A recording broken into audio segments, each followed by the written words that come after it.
Hello students. मैं हूं राम कुमार रघुवंशी और आज हम सॉल्व करने वाले हैं previous year question paper of class 12th physics CBSE 2025। तो ये जो क्वेश्चन पेपर आप देख रहे हैं इसका हम सेट यूज़ करेंगे यहाँ पर 5511। तो इस सेट के हम क्वेश्चन सॉल्व करेंगे और हम ट्राई करेंगे कि इसके जितने भी एमसीक्यूज़ हैं आज के इस लेक्चर में कंप्लीट हों, यानी कि हम सेक्शन ए कंप्लीट करने वाले हैं इस लेक्चर में। तो देखिए यहाँ पर कुछ क्वेश्चंस हैं, इन्हें हम डिस्कस करते हैं। तो अगर आपको ये क्वेश्चन आ रहा है तो आप इसको ट्राई कर लें। तो देख लें ये क्वेश्चन है, इसको रीड करें एक बार और खुद से ट्राई करें। अगर आप कर पाते हैं तो अच्छी बात है, और अगर नहीं कर पा रहे हैं तो फिर आप इस वीडियो की हेल्प ले सकते हैं। तो इस क्वेश्चन में देखिए हमें क्या दिया हुआ है। एक हमें ग्राफ दिया है जिसमें फोर्स है बिटवीन टू चार्ज पार्टिकल, और यहाँ पर उन्होंने आर नहीं लिया है, 1/r² लिया है।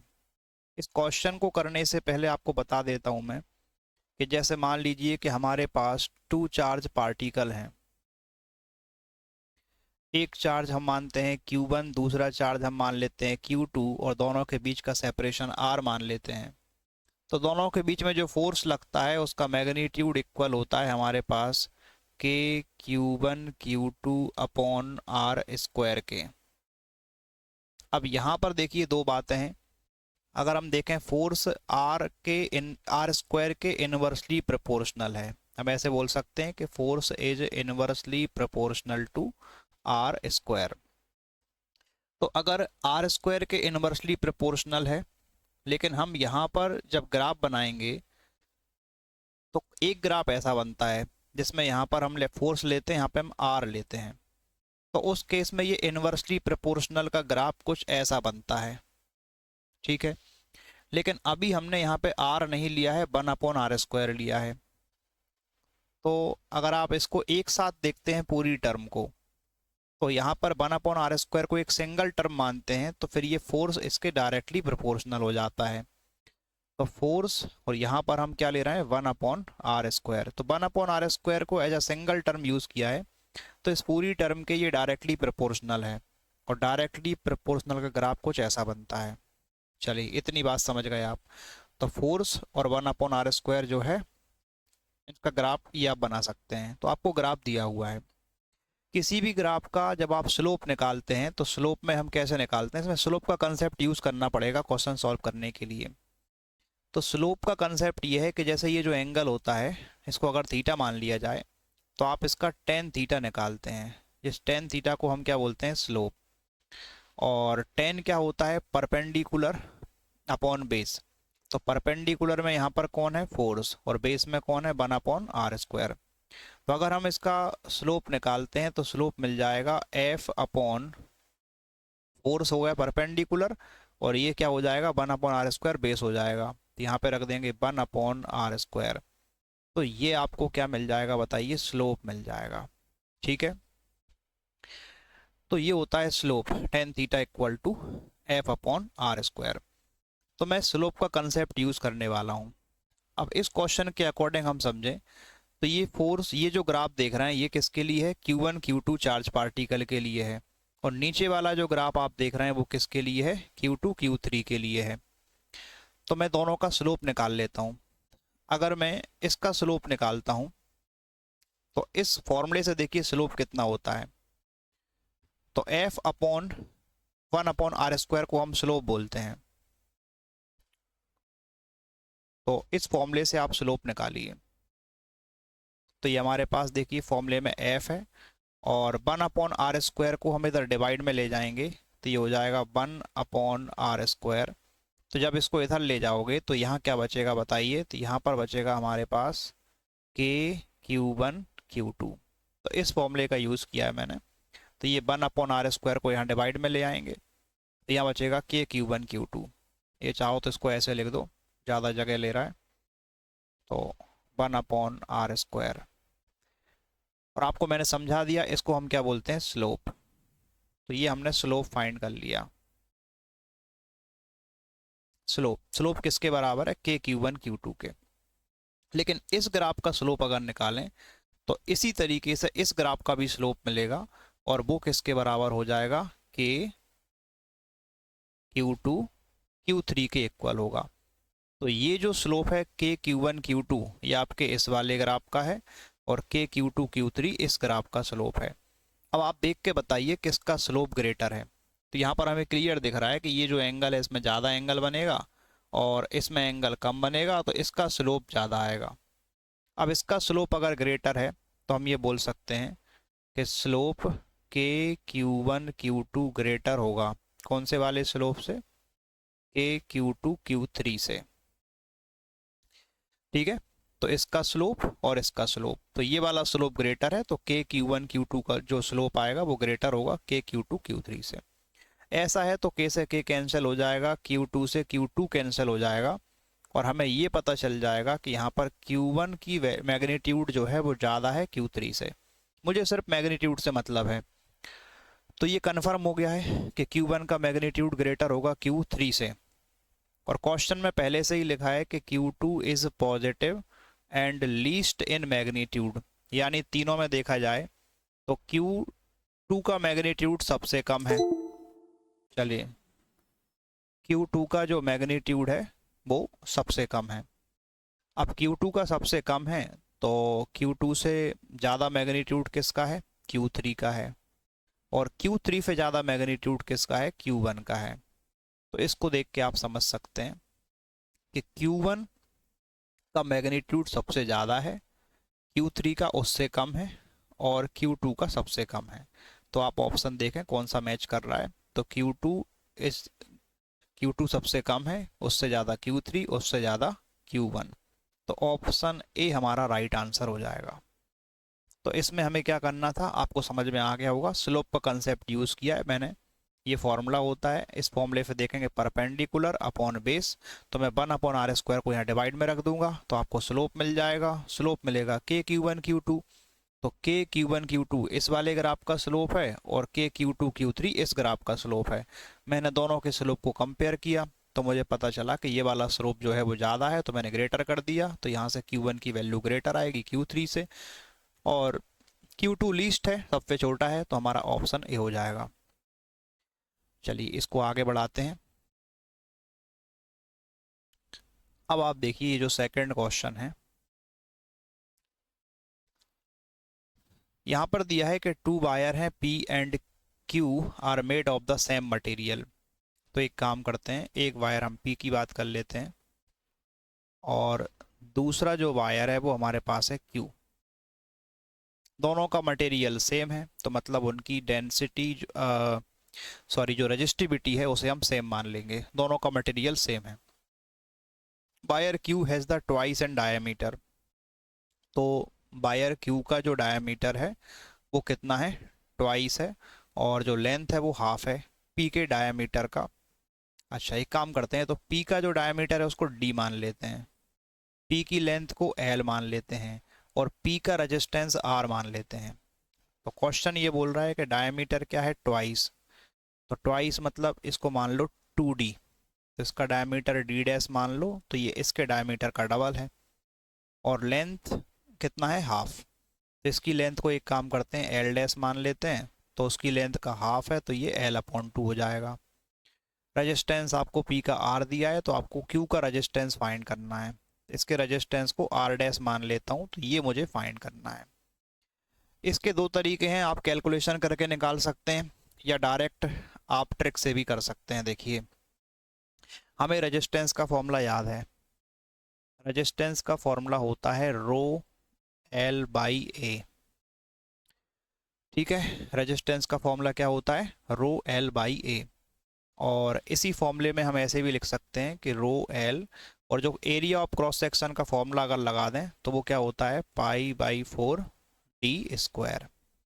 अब इस फॉर्मूले को देख के मुझे पता चलता है कि resistance directly proportional to length and resistance inversely proportional to square of diameter. तो बस ये दो बातें आपको पता होनी चाहिए, तो ये क्वेश्चन कुछ सेकंडों में हो जाएगा। अब मैं डायरेक्ट निकाल रहा हूँ, जैसे मुझे रेजिस्टेंस फाइंड करना है वायर Q का, ठीक है। तो हमें पता है कि वायर क्यू में जो लेंथ है वो कितना है, हाफ है, और रेजिस्टेंस लेंथ के डायरेक्टली प्रोपोर्शनल होता है। अगर लेंथ हाफ कर दोगे तो रेजिस्टेंस भी कितना हो जाएगा, हाफ हो जाएगा, तो मैंने हाफ कर दिया। दूसरा, डायामीटर डबल है इसका, और हमें पता है कि रेजिस्टेंस डायमीटर के स्क्वायर के इन्वर्सली प्रोपोर्शनल है। अब चूंकि डायमीटर डबल करते हैं, तो डायमीटर अगर डबल कर दोगे आप, तो ये जो रेजिस्टेंस होगा उस पर क्या फर्क पड़ेगा, ये 2 के स्क्वायर 1/2 स्क्वायर टाइम्स हो जाएगा, क्योंकि इनवर्सली प्रोपोर्शनल है। तो रेजिस्टेंस को अगर 2 टाइम्स करोगे तो ये 1/2 स्क्वायर टाइम्स हो जाएगा। किसके रेजिस्टेंस का, इस आर का। तो यहाँ पे हम क्या ले लेते हैं, आर। अगर इसको सॉल्व करेंगे आप, तो आर डैश इक्वल टू 2 का स्क्वायर 4, 4 2 जा 8, तो आपको मिल जाएगा R/8। चलिए समझ आया, देख लें, सिंपल था। लेंथ के डायरेक्टली प्रोपोर्शनल है। अब चूंकि लेंथ हाफ है तो रेजिस्टेंस भी हाफ हो जाएगा, और डायमीटर डबल हो रहा है तो रेजिस्टेंस पे क्या फ़र्क पड़ेगा, तो 1/2 स्क्वायर होगा। अगर ये डायमीटर 3 टाइम्स होता तो ये 1/3 स्क्वायर हो जाता। अगर डायमीटर 4 टाइम्स कर देते आप तो 1/4 स्क्वायर हो जाता। ठीक है, किसका, इस रेजिस्टेंस का। तो ये हमें आंसर मिल गया। तो जो रेजिस्टेंस मिला है आर डैश, तो ऑप्शन देखिए कौन सा है, R/8, ऑप्शन सी।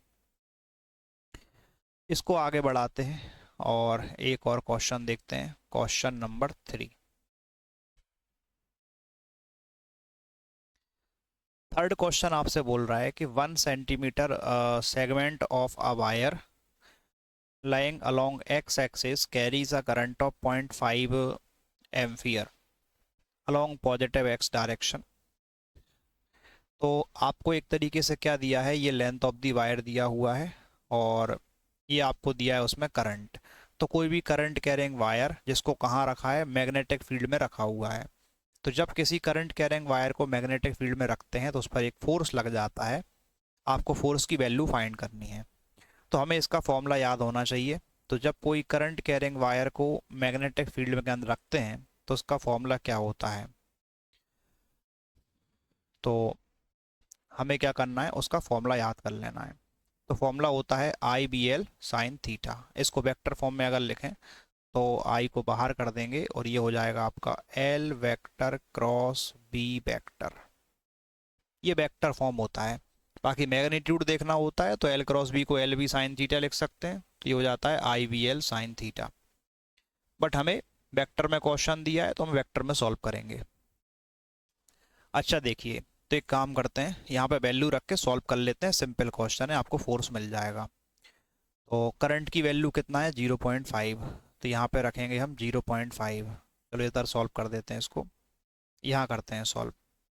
तो मुझे फोर्स फाइंड करना है वेक्टर फॉर्म में, फोर्स वेक्टर। तो करंट की जगह पे आप लिखेंगे इसमें 0.5 और L वेक्टर। अब लेंथ वेक्टर देखिए, तो लेंथ हमारे पास कितना है, 1 सेंटीमीटर। तो 1 सेंटीमीटर है, मीटर में चेंज करोगे तो इसको 100 से डिवाइड कर देना। तो लेंथ को हम कितना लिख सकते हैं, देखिए, तो 0.01 ये हो जाएगा लेंथ। लेकिन लेंथ की आपको डायरेक्शन भी लेके चलनी है, ये तो लेंथ का मैग्नीट्यूड है। अब लेंथ वेक्टर किस डायरेक्शन में होता है, in the direction of current, और आपको करंट का डायरेक्शन दिया हुआ है पॉजिटिव एक्स डायरेक्शन, यानी कि आप एल वेक्टर कौन सी डायरेक्शन में लेंगे, in the direction of current. तो मैंने मैग्नीट्यूड तो लिख दिया है लेंथ का, अब इसका डायरेक्शन लिखना पड़ेगा। तो पॉजिटिव एक्स की डायरेक्शन हम किससे शो करते हैं, आई कैप से। तो मैं यहाँ पे लिख रहा हूँ आई कैप।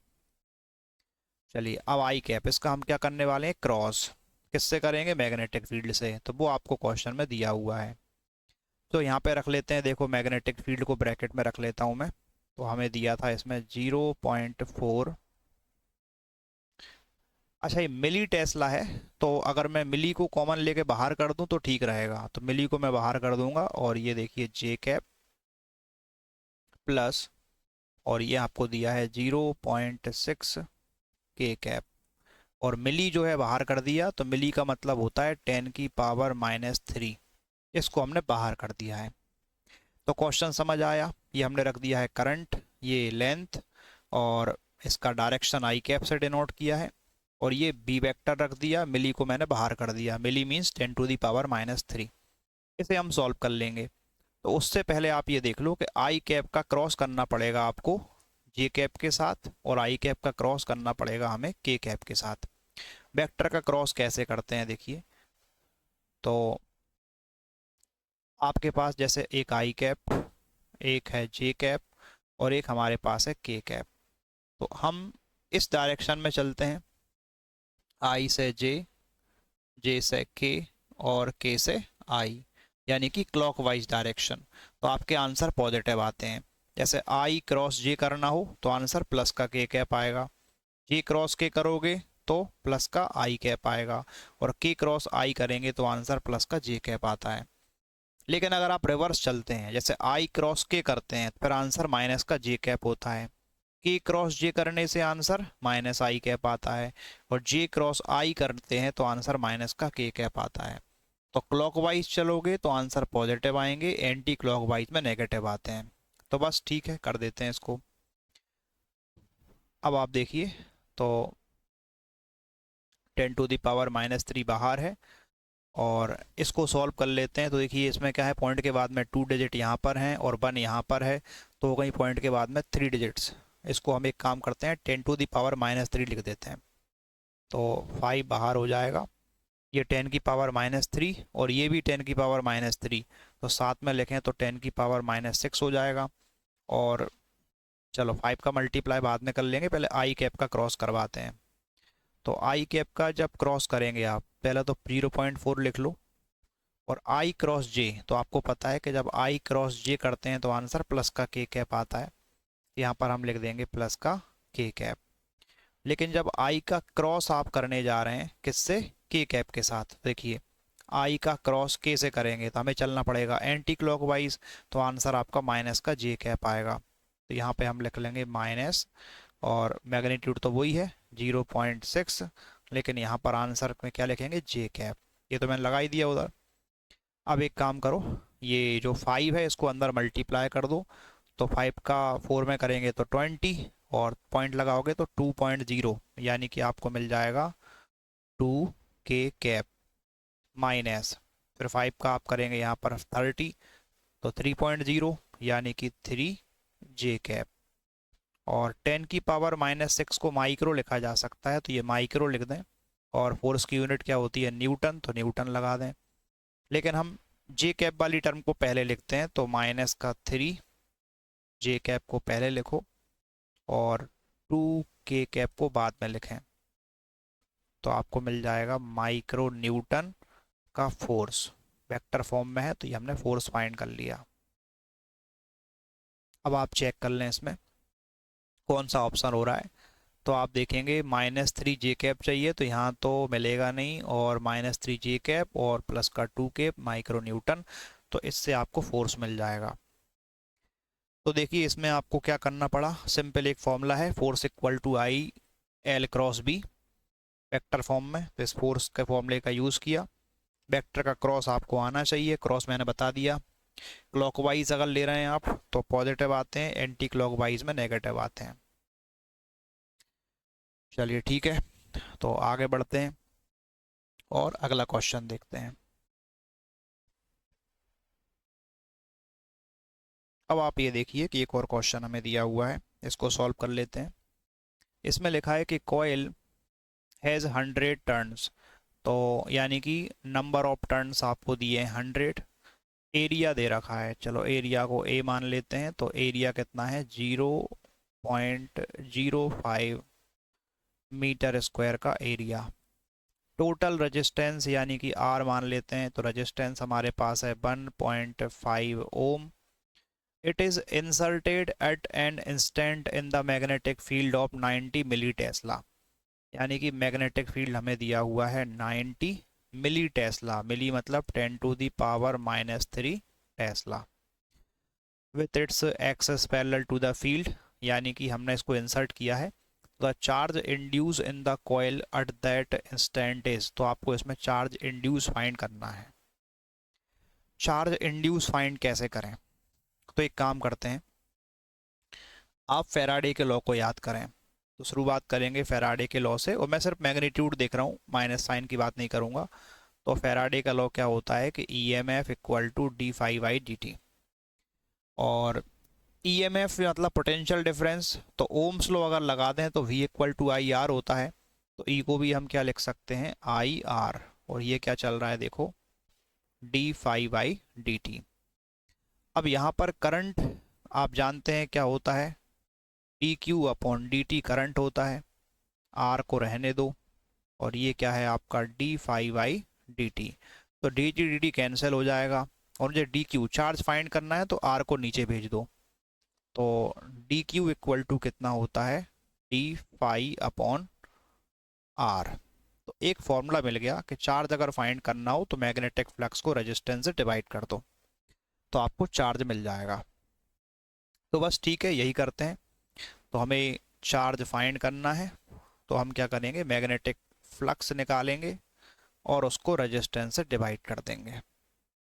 अब मैग्नेटिक फ्लक्स के लिए हमारे पास फॉर्मूला क्या होता है, तो मैग्नेटिक फ्लक्स इसमें लिखा हुआ है कि axis parallel to the field, तो यानी कि स्पेशल केस है तो एंगल 0 रहेगा। वैसे फ्लक्स होता है B.A, यानी BA cos थीटा। अब एक्सिस पैरेलल है तो cos 0 1 हो जाएगा, तो मैं डायरेक्ट लिख रहा हूँ कि 1 टर्न का फ्लक्स होता है BA, और इसमें n टर्न्स हैं तो n से मल्टीप्लाई कर लेना, और ये है रेजिस्टेंस। तो मैग्नेटिक फ्लक्स क्या हो जाएगा, NBA/R। इसमें रखते हैं वैल्यू चार्ज फाइंड करने के लिए। तो नंबर ऑफ टर्न्स हमारे पास है 100, मैग्नेटिक फील्ड हमारे पास है देखिए 90 इंटू 10⁻⁻3, और एरिया कितना है देखो इसमें, तो 0.05 मीटर स्क्वायर, और डिवाइडेड बाय रेजिस्टेंस, और रेजिस्टेंस हमारे पास है 1.5। तो इसे सॉल्व करेंगे तो आंसर आ जाएगा। तो सॉल्व कैसे करें, सबसे पहले एक काम करते हैं, पॉइंट हटा लेते हैं, तो यहाँ पर डबल 0, और इसका भी पॉइंट हटा देते हैं तो ऊपर 1 0। तो 100 से 100 तो कैंसिल कर ही देना है, और 15 से अगर काटें तो ये 6 टाइम में चला जाएगा। अब हमारे पास देखिए क्या बचेगा, तो 6 इंटू 5, तो ये हो गया आपके पास 30, एक जीरो इसका है तो ये भी ले लो, और मल्टीप्लाई में है 10⁻³ तो 10⁻³ मतलब 1000 से डिवाइड करना है, तो 1000 से डिवाइड करेंगे तो आंसर आएगा 0.3। और चार्ज निकाला है तो चार्ज की यूनिट क्या होती है, कूलॉम, तो आंसर आना चाहिए 0.3 कूलॉम। मैच कर लें कौन सा आंसर है, 3 तो नहीं चाहिए, आपको चाहिए 0.3 कूलॉम, तो ऑप्शन बी हो जाएगा। तो देखें इस तरीके से हमने क्वेश्चन नंबर 4 को सॉल्व किया। तो सिंपल क्वेश्चन है, आगे बढ़ते हैं, बस एक बार प्रैक्टिस आपको करनी पड़ेगी। क्वेश्चन सिंपल है लेकिन प्रैक्टिस करनी पड़ेगी। क्वेश्चन नंबर 5 क्या कहना चाह रहा है, you are required to design air filled solenoid of inductance, यानी कि सोलेनॉइड का सेल्फ इंडक्टेंस दिया हुआ है। लिख लेते हैं क्या दिया है, तो हमें दिया है 0.016 हैविंग लेंथ, तो लेंथ को L मान लेते हैं, तो लेंथ कितना है 0.81, ये लेंथ है। रेडियस है 0.02, रेडियस को लिख लेते हैं, तो 0.02 मीटर का रेडियस है, और ये भी मीटर में ही चल रहा है, और ये किस में होता है, हेनरी में। Number of turns in the solenoid should be, तो आपको ये बताना है कि नंबर ऑफ टर्न्स कितने होना चाहिए। तो बस सिंपल क्वेश्चन है, आपको कोफिशिएंट ऑफ सेल्फ इंडक्टेंस का फॉर्मूला याद होना चाहिए कि कोफिशिएंट ऑफ सेल्फ इंडक्टेंस कितना होता है। तो मैं यहाँ पे फॉर्मूला लिख देता हूँ कि कोफिशिएंट ऑफ सेल्फ इंडक्टेंस का फॉर्मूला होता है भैया μ0 n square into volume of solenoid. Small n का मतलब होता है number of turn per unit length, तो हम चाहें तो इसको चेंज कर सकते हैं या फिर इसमें डायरेक्ट वैल्यू रख सकते हैं, तो जैसा भी ठीक लगे। तो μ0 की वैल्यू क्या होती है देखो, तो म्यू नॉट की वैल्यू होती है, हालांकि हमारे पास कैपिटल एन फाइंड करना है तो मैं इसको चेंज कर देता हूँ, बाद में वैल्यू रखूँगा। तो म्यू नॉट, और इसको हम क्या लिख सकते हैं, तो स्मॉल एन का मतलब होता है number of turn per unit length. तो हम ये लिख सकते हैं, देखो इसकी जगह पर, तो नंबर ऑफ टर्न स्क्वायर करोगे तो नीचे एल का स्क्वायर करना पड़ेगा, एल स्क्वायर।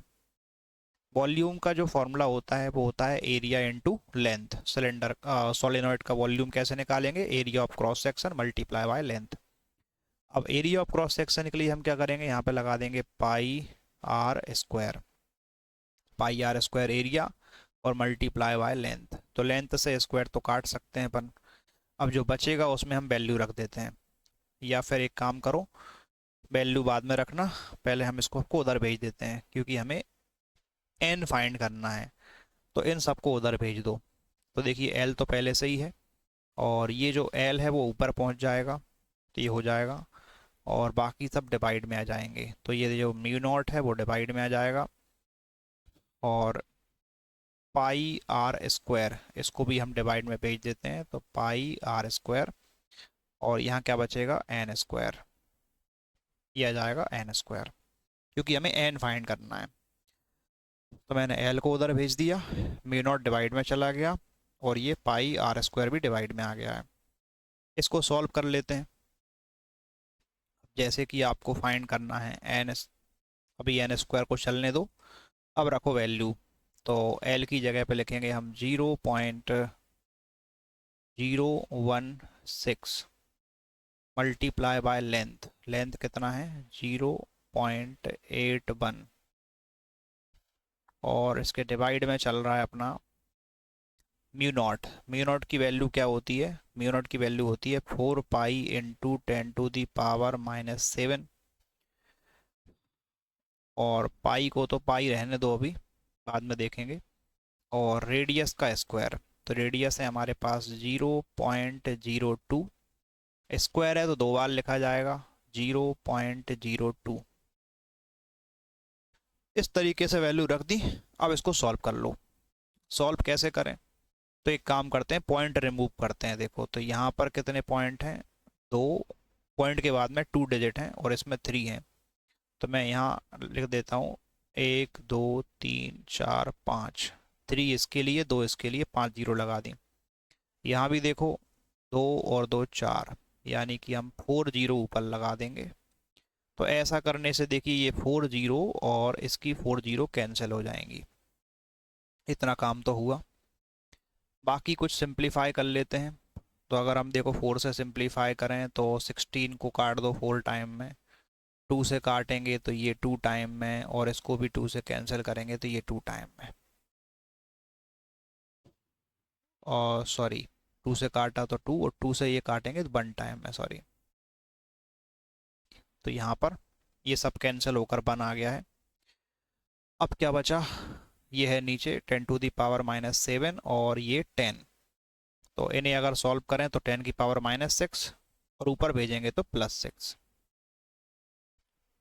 चलो अब इसको यहीं पे लिख लेते हैं। अब स्क्वायर को इधर भेजे, रूट बन जाएगा, ये रूट बना लो, और रूट के अंदर देखिए हमें मिल जाएगा क्या, 81 इंटू ये 10⁻⁻⁷ और +1 यानी -6, ऊपर भेजा तो +6, और अपॉन में पाई इंटू पाई, यानी कि पाई स्क्वायर।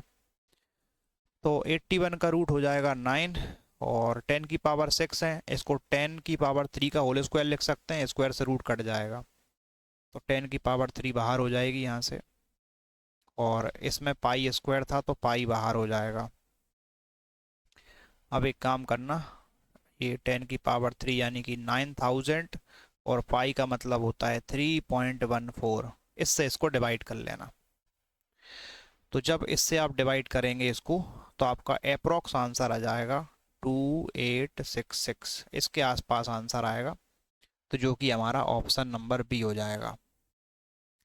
देख लें, तो क्वेश्चन में कुछ नहीं था, बस ये फॉर्मूला आपको याद होना चाहिए, कोएफिशिएंट ऑफ सेल्फ इंडक्टेंस, बाकी कैलकुलेशन आप कर लेते हैं।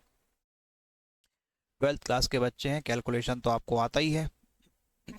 चलिए ठीक है, तो फिर आगे बढ़ते हैं। ये एक क्वेश्चन है हमारे पास, इसको देखते हैं कैसे करेंगे। तो हमें दिया है v equal to V naught sine omega T, जैसे हमने डेरिवेशन भी किया था, ईएमएफ कितना इंड्यूस होता है, तो E equal to E naught sine omega t. और करंट है हमारे पास I equal to I naught sine omega t plus phi. ये फाई क्या बता रहा है, इन दोनों का फेज डिफरेंस बता रहा है। चलिए, तो क्या चाहिए आपको, एवरेज पावर चाहिए। तो एवरेज पावर का डेरिवेशन भी हम कर चुके हैं। तो एवरेज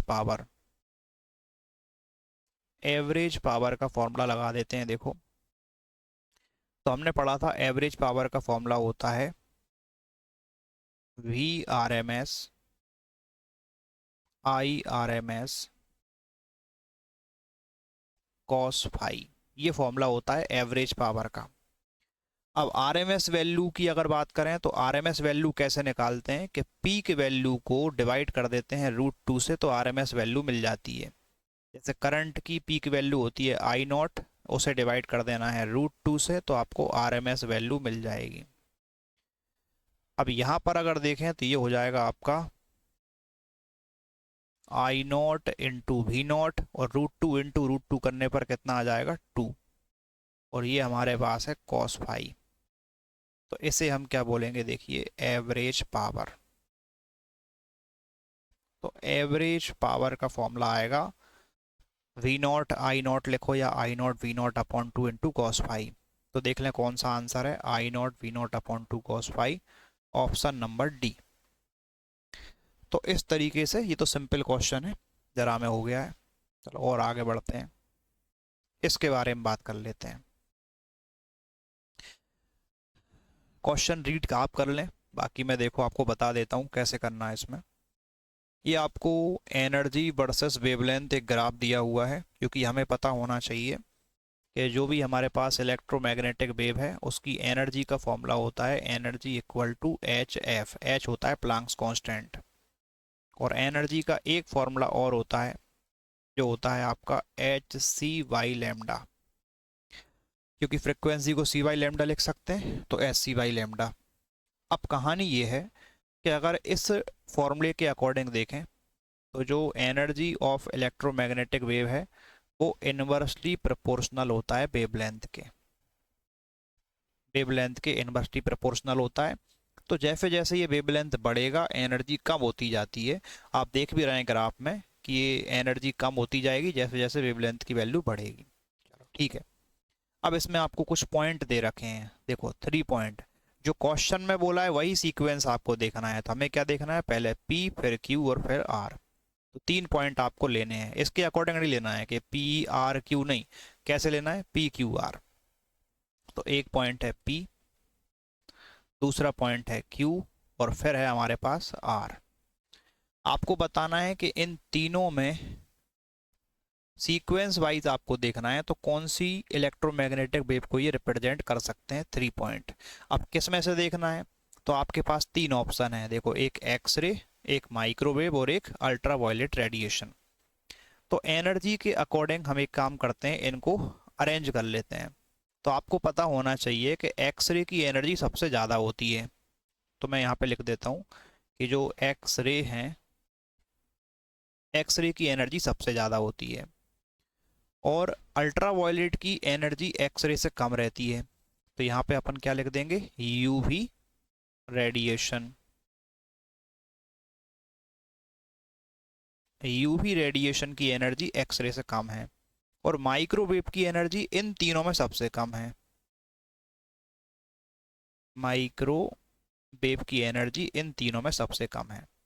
तो आपने इलेक्ट्रोमैग्नेटिक स्पेक्ट्रम पढ़ा होगा, तो आपको पता है किसकी एनर्जी ज़्यादा होती है किसकी कम होती है। तो हमें इतना पता है कि एक्सरे की एनर्जी सबसे ज़्यादा है, यूवी की एनर्जी उससे कम है, और माइक्रोवेव की सबसे कम है।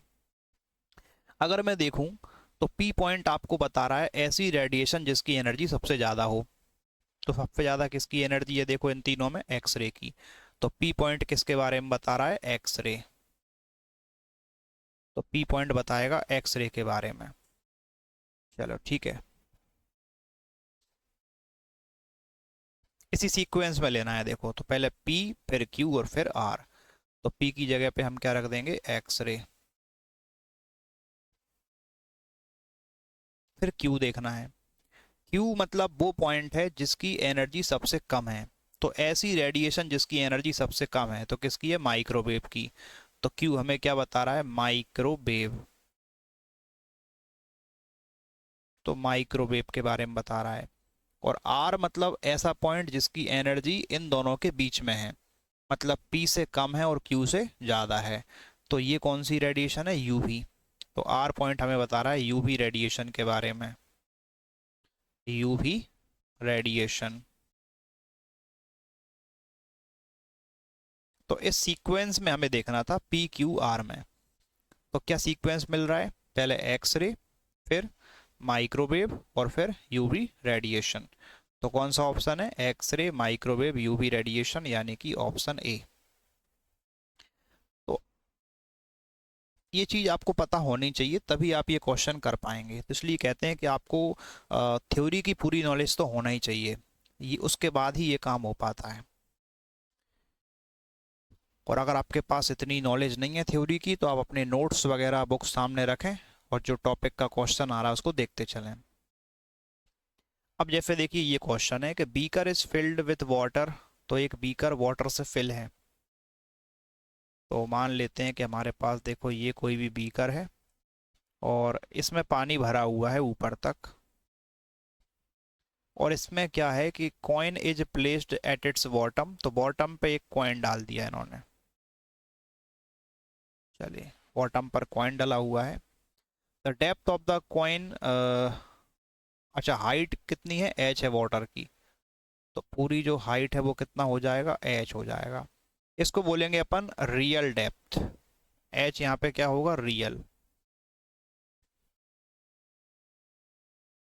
तो रियल में कॉइन की डेप्थ इतनी है। बट जब इसको देखा जाएगा ऊपर से तो ये कॉइन थोड़ा सा ऊपर उठा हुआ दिखाई देता है। तो देखने वाले को लगता है कि ये कॉइन यहाँ पर है, ये कॉइन उसको यहाँ दिखाई दे रहा है। चलिए समझ पा रहे हैं। तो ये जो कॉइन था वो उसको यहाँ दिखाई दे रहा है।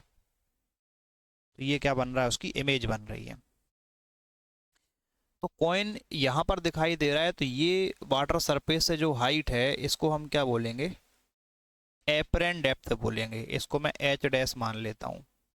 तो ये क्या हो जाएगा, एपरेंट डेप्थ।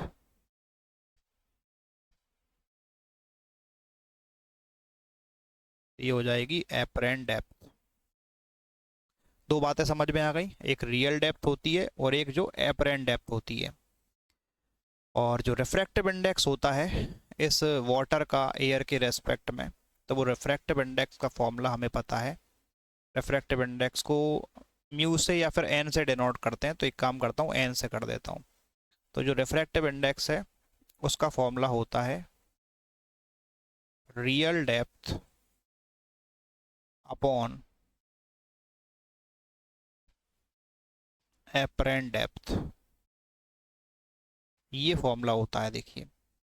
तो रियल डेप्थ की अगर बात करें तो रिफ्रैक्टिव इंडेक्स 4/3 दिया है। तो एन की जगह पे रख लो आप 4/3। रियल डेप्थ हमें कितना दिया है, एच। तो एच रख लो। और एपरेंट डेप्थ को मैंने क्या मान लिया है, एच डैश। तो उसकी जगह पे मैं एच डैश रख लेता हूँ। तो मुझे ये एपरेंट डेप्थ फाइंड करनी है। तो इसको इधर ले चलते हैं। तो एच डैश यहाँ आ जाएगा और 3 को इधर भेज दो। तो ये हो जाएगा 3h। और 4 को नीचे भेज देना तो ये 4 नीचे आ जाएगा। तो आप देखेंगे तो जो एपरेंट डेप्थ हमें कितना मिल जाएगा, 3h/4, यानी कि option number B. Simple formula लगा दिया देखो, रियल डेप्थ और एपरेंट डेप्थ। चलिए और आगे बढ़ते हैं। तो यहाँ पर आप देखें क्वेश्चन दिया है कि stopping potential V0 measured in photoelectric experiment for metal surface is plotted against frequency of the incident radiation। यानी कि हमें क्या करना है, एक ग्राफ प्लॉट किया है स्टॉपिंग पोटेंशियल और फ्रीक्वेंसी ऑफ रेडिएशन का, और m be the slope of the straight line so formed. तो जो स्ट्रेट लाइन है उसका स्लोप क्या होगा, m होगा। तो find the value of charge of an electron is given by. तो इलेक्ट्रॉन का चार्ज कैसे होगा, तो ये टॉपिक आपने पढ़ा है तब इसका क्वेश्चन आप कर पाएंगे। मैं आपको बता देता हूँ कि स्टॉपिंग पोटेंशियल की अगर बात करें तो ये मैक्सिमम जो पोटेंशियल होता है, मतलब जो काइनेटिक एनर्जी होती है उसकी वजह से आता है। तो इसका फॉर्मूला बता देता हूँ कि जो काइनेटिक एनर्जी होती है, काइनेटिक एनर्जी, क्योंकि उस टाइम पर इलेक्ट्रॉन के पास क्या होती है, सिर्फ काइनेटिक एनर्जी होती है। तो काइनेटिक एनर्जी इक्वल टू किसके इक्वल हो जाता है, वर्क डन के। और वर्क का फॉर्मूला आप जानते हैं, तो वर्क का फॉर्मूला होता है Q इंटू भी। क्या होता है, Q इंटू भी। तो काइनेटिक एनर्जी इक्वल होगा वर्क डन के, और वर्क डन को हम क्या लिख सकते हैं, Q इंटू भी लिख सकते हैं। चलो यहीं लिख देता हूँ formula, kinetic energy equal to work done. अब काइनेटिक एनर्जी का मतलब है कि यहाँ पर जो एनर्जी है, चलिए ठीक है। और वर्क डन कैसे निकालते हैं, तो वर्क डन के लिए इलेक्ट्रॉन की बात हो रही है, तो इलेक्ट्रॉन मूव कर रहा है। तो इलेक्ट्रॉन अगर मूव करता है तो इलेक्ट्रॉन पे चार्ज कितना होता है, ई। तो यहाँ पर हमें ई चार्ज लेना है, तो रख दो यहाँ पर ई चार्ज। और पोटेंशियल भी हम कौन सा पोटेंशियल की बात कर रहे हैं, स्टॉपिंग पोटेंशियल की बात कर रहे हैं। तो यहाँ पर स्टॉपिंग पोटेंशियल क्या आ जाएगा, वी नॉट आ जाएगा। स्टॉपिंग पोटेंशियल को वी नॉट से डिनोट करते हैं। अब काइनेटिक एनर्जी या जो भी एनर्जी है रेडिएशन के पास, तो वो एनर्जी हम कैसे निकालते हैं, तो एनर्जी का फॉर्मूला होता है एच एफ। क्योंकि हम फ्रिक्वेंसी की भी बात कर रहे हैं क्वेश्चन में, तो फ्रिक्वेंसी वाला फॉर्मूला लगाऊंगा मैं। स्टॉपिंग पोटेंशियल मुझे चाहिए, तो वी नॉट। और in a photoelectric experiment for metal surface plotted against frequency, तो फ्रिक्वेंसी की बात हो रही है। हालांकि फ्रिक्वेंसी को न्यू से डिनोट किया इन्होंने, तो मैंने एफ से कर दिया। तो आप अगर चाहो सेम बनाना है तो आप इसको न्यू से डिनोट कर लो। तो एच और इनटू फ्रिक्वेंसी, ये फ्रिक्वेंसी को डिनोट कर दिया। इसको वी मत समझना, वेलोसिटी नहीं है, ये न्यू है। ओके, तो ये तो हमने कर दिया। अब हमें इसका ग्राफ अगर प्लॉट करते हैं तो देखिए क्या होगा। इस ई को एक काम करते हैं, इस तरफ भेज देते हैं। तो ई को इधर भेज दो, तो ये क्या बन जाएगा, V naught equal to, V naught equal to H upon E, और ये क्या आ गया, फ्रिक्वेंसी। चलिए, मुझे थोड़ा कन्फ्यूजन हो रहा है तो मैं इस फ्रिक्वेंसी को एफ मान लेता हूँ ताकि कोई दिक्कत ना हो आपको। तो ये मान लो ये फ्रिक्वेंसी चल रहा है साथ में अपने। ओके, हालांकि क्वेश्चन में ये दिया है तो आप ये लगा लेना। Okay, frequency. तो ये कुछ ग्राफ बनेगा इसका। तो देखिए ग्राफ कैसा बनेगा, स्टॉपिंग पोटेंशियल फ्रिक्वेंसी के डायरेक्टली प्रोपोर्शनल होता है। तो ग्राफ को आप कंपेयर करें y equal to M X plus C से। तो यहाँ पर आप देखेंगे तो ये बाय का काम कौन कर रहा होगा यहाँ पर, वी नॉट। और एक्स का काम कौन करेगा मेरे लिए, फ्रिक्वेंसी। तो फिर स्लोप का काम कौन करेगा, यहाँ पे देखो आप इसमें देखें तो स्लोप कितना होगा, स्लोप होगा एच अपॉन ई। और अगर सी की बात करें तो ये जो सी है वो कितना हो जाएगा, जीरो हो जाएगा। तो ग्राफ भी अगर आप चाहें तो बना सकते हैं अपन इसका ग्राफ, जिसमें आपको यहाँ पे क्या लेना है, स्टॉपिंग पोटेंशियल वाई की जगह पर, एक्स एक्सेस पर हमें लेना है फ्रिक्वेंसी। और इंटरसेप्ट जीरो है तो ये ओरिजिन से पास होगी लाइन, और कुछ ऐसी स्ट्रेट लाइन बन जाएगी। ठीक है, तो ये बन जाएगा ग्राफ। अब स्लोप आपने कंपेयर करके बता ही दिया है कि स्लोप कितना है मेरे पास, तो स्लोप है एच अपॉन ई। और क्वेश्चन क्या बोल रहा है ये पढ़ लो आप, the value of charge on electron, मतलब ई के बारे में पूछ रहा है आपसे। तो ई कितना होगा, तो ई अगर फाइंड करना है तो देखिए ई कितना हो जाएगा, H upon M, value of charge on electron यानी कि ई। तो ई हमारे पास कितना होगा, एच अपॉन एम। तो ऑप्शन नंबर सी, चलिए देख लें, तो ऑप्शन सी आपको मिल जाएगा। तो टॉपिक अगर पढ़ा हुआ है तो आप ये क्वेश्चन कर पाएंगे। क्वेश्चन अब देखो 10th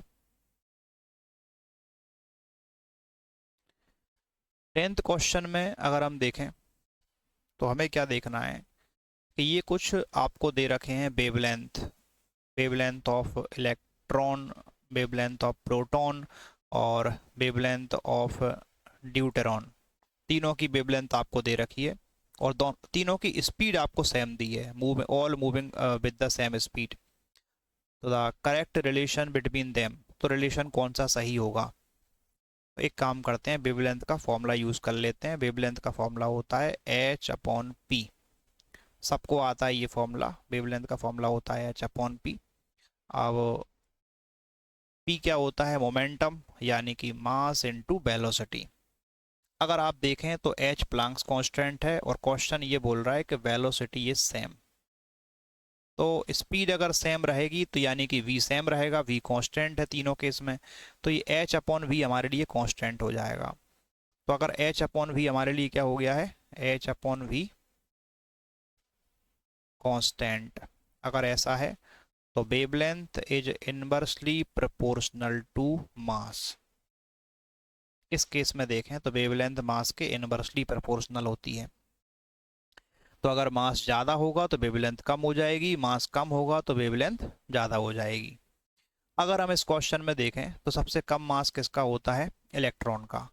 तो इलेक्ट्रॉन का मास अगर सबसे कम है, देखिए लिख देता हूँ, तो मास ऑफ इलेक्ट्रॉन सबसे कम होता है। उससे ज़्यादा मास किसका होता है, प्रोटॉन का। और उससे ज़्यादा जो मास होता है वो होता है ड्यूट्रॉन का।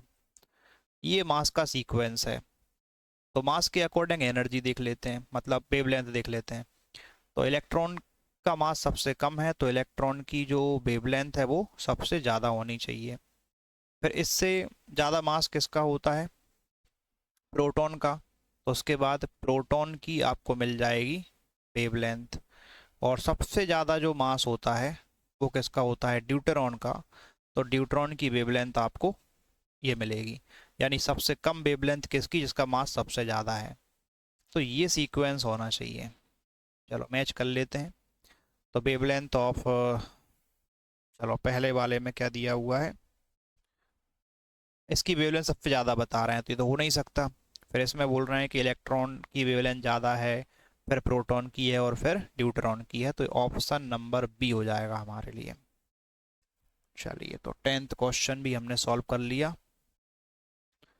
ये देखिए, ये तो कुछ नहीं है, ग्राफ आपने पढ़ रखा है, बाइंडिंग एनर्जी पर न्यूक्लियॉन वर्सेस मास नंबर। तो ये जो ग्राफ होता है आपको दिया है, इनमें से देख के बताना है कि कौन सा ग्राफ सही है। तो ये तो होता ही नहीं है ऐसा ग्राफ, ये तो काट दो आप, ये ग्राफ होता नहीं है।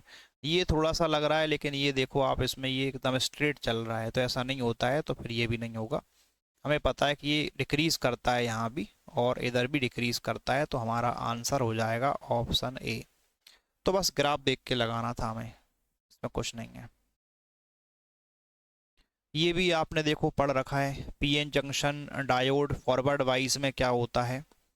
तो फॉरवर्ड वाइज में हम पी साइड को बैटरी के प्लस से जोड़ते हैं और एन साइड को बैटरी के नेगेटिव से जोड़ देते हैं। ठीक है, तो ये मान लो कोई भी पीएन जंक्शन डायोड, इसके बीच में होती है डिप्लीशन लेयर।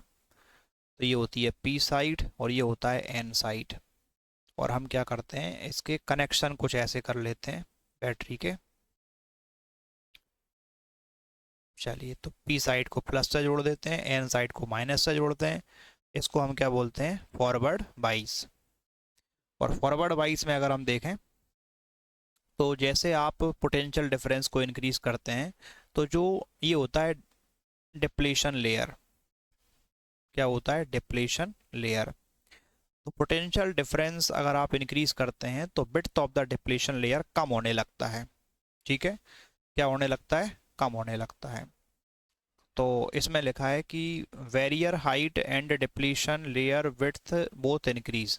अच्छा, PN junction diode in forward bias क्या बोल रहे हैं कि बैरियर हाइट और डिप्लीशन लेयर की विड्थ इंक्रीज होती है, नहीं ये गलत है, इसमें डिक्रीज होती है। तो ये जो विड्थ यहाँ पे क्या होता है, डिक्रीज होता है ये। चलो इसको एक काम करता हूँ, तो ये जो आपको मिलेगा ये होगा डिक्रीज,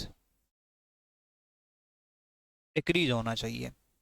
तो barrier height increases and depletion layer width decreases, नहीं दोनों एक जैसे काम करेंगे। डिप्लेशन लेयर अगर डिक्रीज होगी तो बैरियर हाइट जो होता है वो भी डिक्रीज होता है। तो barrier height and depletion layer width both decreases, तो ये ऑप्शन सी होगा इसका, इसमें दोनों डिक्रीज होंगे। तो चलिए ठीक है, क्वेश्चन नंबर हमने 12 भी कंप्लीट कर लिया है। अब आगे बढ़ते हैं। ये छोटे छोटे क्वेश्चंस हैं, बस आपको देख के आंसर देना है। असर्शन रीजन की बात कर रहे हैं, देखो इसको भी समझ लेते हैं।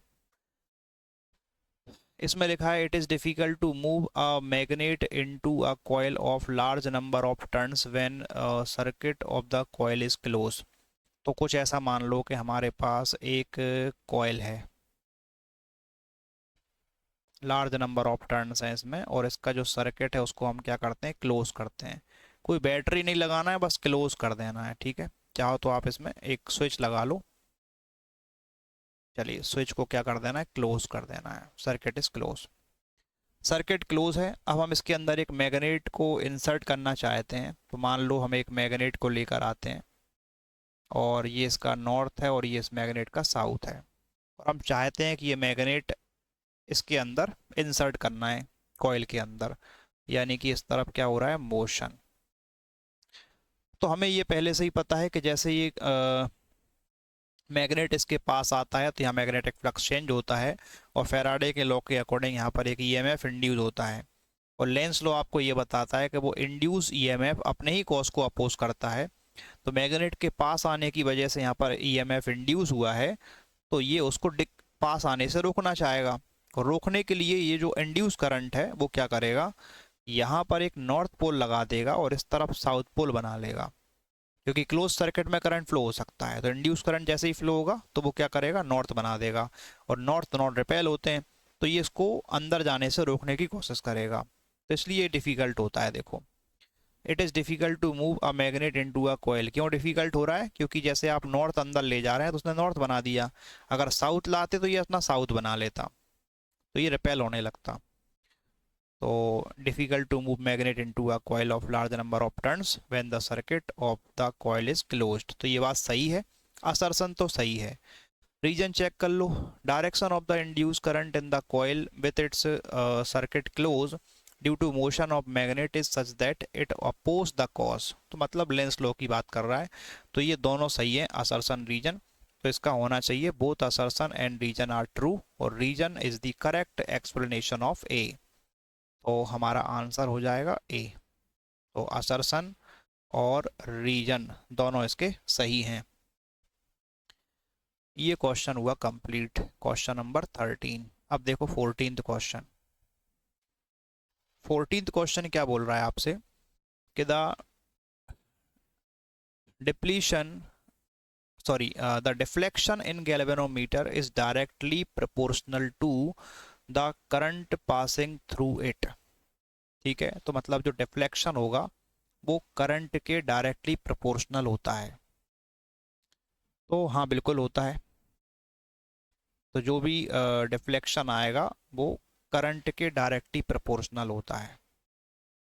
करंट के डायरेक्टली प्रोपोर्शनल क्यों होता है, क्योंकि देखो जिसने पढ़ा है गैल्वेनोमीटर उसको पता है कि मैंने आपको बस एक चीज़ बताई है कि हमें क्या करना है कि रीस्टोरिंग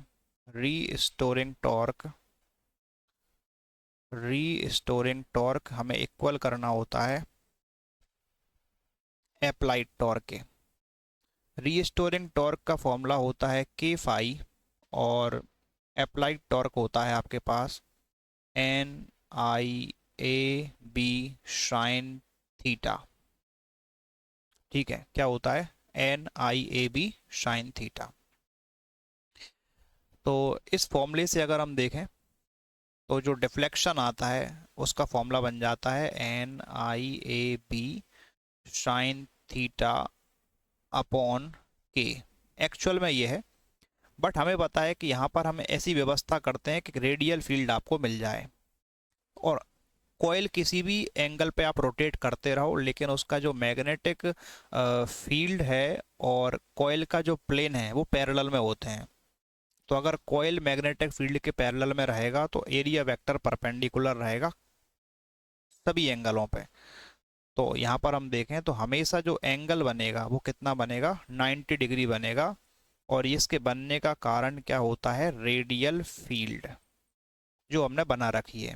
ठीक है, तो रेडियल फील्ड का कारण यही है कि आप कॉइल को भले ही रोटेट करें तो हर एक टाइम पर कॉइल का प्लेन हमेशा कैसा होता है, मैग्नेटिक फील्ड के पैरेलल में होता है। और प्लेन पैरेलल में है तो फिर वेक्टर, जो एरिया वेक्टर है वो 90 डिग्री का एंगल बनाएगा, तो साइन 90 बन हो जाता है। तो ये जो आपको मिलता है डिफ्लेक्शन, ये मैग्नेटिक फ्लक्स नहीं है, डिफ्लेक्शन है। पाई से मैंने डिनोट कर दिया था, तो फॉर्मूला होता है NIAB, क्योंकि साइन 90 बन हो गया है, और अपॉन में K। अब आप देखोगे तो देखो ये N कांस्टेंट है, एरिया को कांस्टेंट है, मैग्नेटिक फील्ड कांस्टेंट है और K कांस्टेंट है। तो इस फॉर्मूले से हम ये बता सकते हैं कि जो मैग्नेटिक सॉरी जो डिफ्लेक्शन होता है, deflection is directly proportional to current. तो बात समझ में आ गई होगी आपको। तो ये बात सही है कि deflection in the galvanometer is directly proportional to current passing through it. तो डिफ्लेक्शन करंट के डायरेक्टली प्रोपोर्शनल होता है। और इसके होने का कारण क्या है, क्योंकि हमने रेडियल फील्ड ऑब्टेन की जिससे एंगल 90 मिला। तो the coil of galvanometer is suspended in uniform radial magnetic field. तो रीजन भी सही बता रहे हैं कि ये प्रोपोर्शनल होने का कारण क्या था, रेडियल फील्ड। तो मतलब इसका असर्शन और रीजन दोनों सही हैं। इसका भी आंसर हो जाएगा ऑप्शन ए। चलिए, क्या आंसर है, ऑप्शन ए। तो both assertion reason are true और reason is the correct explanation of A. यहाँ पर कुछ बोला जा रहा है कि B can not form PN junction diode by taking a slab of P type semiconductor and physically join it to the another slab of N type semiconductor. तो ये बोल रहे हैं जैसे आपके पास एक पी टाइप का सेमीकंडक्टर है और एक हमारे पास एन टाइप का सेमीकंडक्टर है, और हमें पीएन जंक्शन बनाना है तो हम दोनों को ज्वाइन कर दें। तो ऐसे इसको पास में ले आए, एक पी टाइप का सेमीकंडक्टर और ये दूसरा एन टाइप का सेमीकंडक्टर, दोनों को पास ला के जोड़ दिया यहाँ पर, और क्या बन गया, पीएन जंक्शन बन गया। तो क्या ऐसा पॉसिबल है, नहीं है। तो we can not form PN junction diode by taking a slab of P type semiconductor and physically join it to the another slab of N type. तो दोनों को फिजिकली ज्वाइन करके आप ये नहीं बना सकते। तो ये बात तो बिल्कुल सही है, नहीं बना सकते। ऐसा क्यों नहीं बना सकते, क्योंकि इस तरीके से आप जोड़ोगे तो यहाँ पे जो जॉइंट लगेगा वो एटॉमिक लेवल पर इतना अच्छा जॉइंट नहीं बनेगा। तो ये तो नहीं कर सकते अपन। तो क्या करें, रीजन क्या बता रहा है। तो अब पी टाइप सेमीकंडक्टर के अंदर क्या होता है, नंबर ऑफ इलेक्ट्रॉन्स जो होते हैं बहुत ज़्यादा होते हैं होल्स के, वाइल एन टाइप सेमीकंडक्टर जो होता है उसमें होल्स ज़्यादा होते हैं इलेक्ट्रॉन के। तो रीजन तो भैया गलत है इसका, ये तो होता ही नहीं है। तो पी टाइप में क्या होता है, होल्स ज़्यादा होते हैं और इलेक्ट्रॉन्स कम होते हैं, और एन टाइप के अंदर इलेक्ट्रॉन्स ज़्यादा होते हैं, होल्स कम रहते हैं। तो ये रीजन तो गलत है, और उसके साथ साथ एक्सप्लेन भी नहीं कर रहा है, वो रीजन ही गलत हो गया। तो असर्शन सही है, रीजन गलत है। तो इसका ऑप्शन कौन सा होगा, तो देख लो इसमें रीजन क्या हो गया, इसका फॉल्स हो गया है। तो असर्शन तो सही है लेकिन रीजन फॉल्स है। तो कौन सा ऑप्शन लेंगे, तो assertion is true but reason is false, यानी कि ऑप्शन सी लेना है अपन को, ऑप्शन सी। तो इसका आंसर हो जाएगा ऑप्शन सी। अब एक लास्ट क्वेश्चन देखो सेक्शन ए का, कि the potential energy of an electron revolving in any stationary orbit in a hydrogen atom is positive.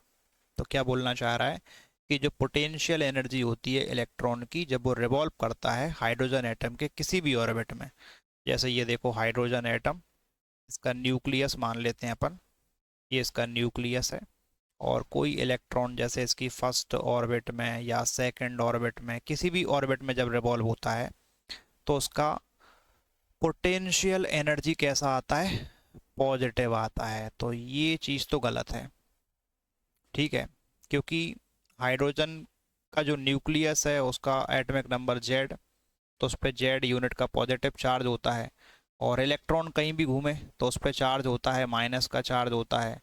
और दोनों के बीच का जो सेपरेशन है उसको अगर आर मान लें, तो पोटेंशियल एनर्जी का फॉर्मूला होता है K Q1 Q2 upon are. अब जब इसकी निकालोगे तो K, अब एक चार्ज कौन सा हो जाएगा,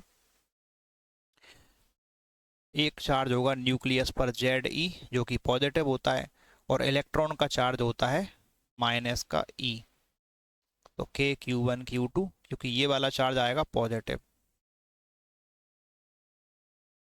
कैसा चार्ज आएगा प्लस का Ze और अपॉन में R। तो ये आंसर जो आप देखेंगे तो ये आंसर नेगेटिव आएगा। तो पोटेंशियल एनर्जी कैसा होता है, नेगेटिव होता है। तो ये तो गलत हो गया assertion. Total energy of charge particle is always positive, तो भैया ये भी देखो, ये रीजन जो बता रहे हैं इनका रीजन भी गलत है, क्योंकि टोटल एनर्जी भी हम निकालते हैं, निकाली होगी हमने, तो वो आंसर भी नेगेटिव आता है। तो ये दोनों चीज़ें गलत हैं, इसकी असर्शन और रीजन दोनों गलत हैं। और दोनों गलत को कौन सा ऑप्शन मानते हैं देखो इसमें, तो ऑप्शन डी में लिखा है असर्शन फॉल्स और रीजन फॉल्स, तो ऑप्शन डी हो जाएगा। तो क्या हो जाएगा देखिए इसमें ऑप्शन, तो यहाँ पर हो जाएगा ऑप्शन डी। तो देखिए सेक्शन ए को हमने कंप्लीट कर लिया है इसमें, तो इस क्वेश्चन पेपर का कंप्लीट सेक्शन ए हमने कंप्लीट कर दिया है। तो इसके क्वेश्चंस देख लें आप, खुद से ट्राई करें, और खुद से ट्राई अगर नहीं हो पा रहा है तो फिर आप इसकी हेल्प ले सकते हैं। तो इसी के साथ इस लेक्चर को यहाँ कंप्लीट करते हैं। Thank you.